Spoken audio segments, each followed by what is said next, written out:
Hey guys, it's Victor Costa. How you doing?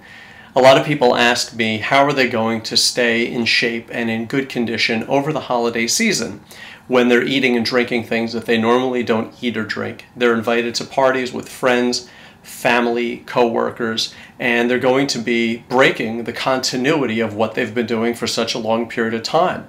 So if they've been on a diet for 10 months and all of a sudden here come the holidays just in time to ruin your streak, or you've been training for 10 months and all of a sudden here come the holidays just in time to ruin your flow, I'd like you to think about this for a moment, because we tend to make things much, much bigger than they are. It's a trait that a lot of us who share this hobby have.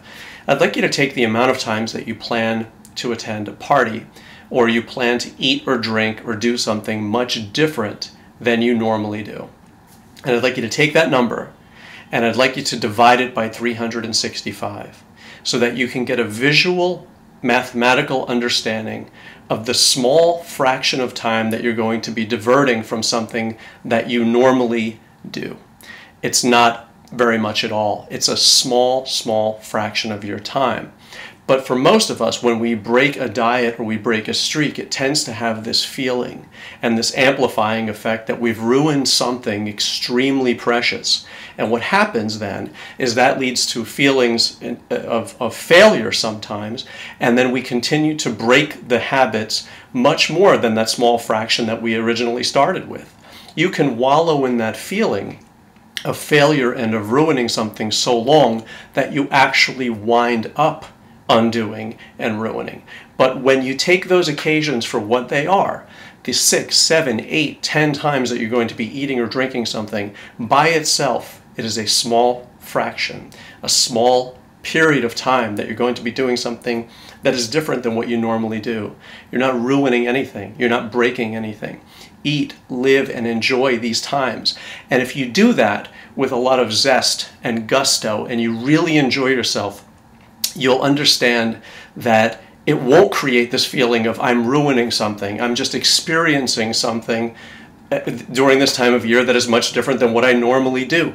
And you'll enjoy it much more as compared to feeling a sense of failure. And when you take that small number, that fraction, and think of it over the course of a year, how strong you've been, how much you've stuck to doing all the quote-unquote right things for so long, aren't you allowed to just live a little bit differently, to experience the difference between what that feels like and what this can feel like? If you enjoy and focus on those occasions that you're invited and be the person who enjoys the most at those, you're not going to feel as though anything was failure. You're celebrating your success. So don't let that feeling of feeling as though you've broken something precious and beautiful and so close to you mire you in more feelings of that, which actually lead to the behavior of breaking things continuously.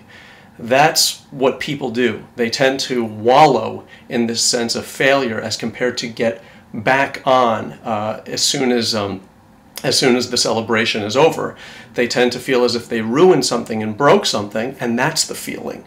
But when you're already prepared for this, there's no reason that this small fraction of time, this beautiful season of getting together with friends and family, should ruin anything. It's time to celebrate. Enjoy yourself. All the best. Peace, love, and muscles.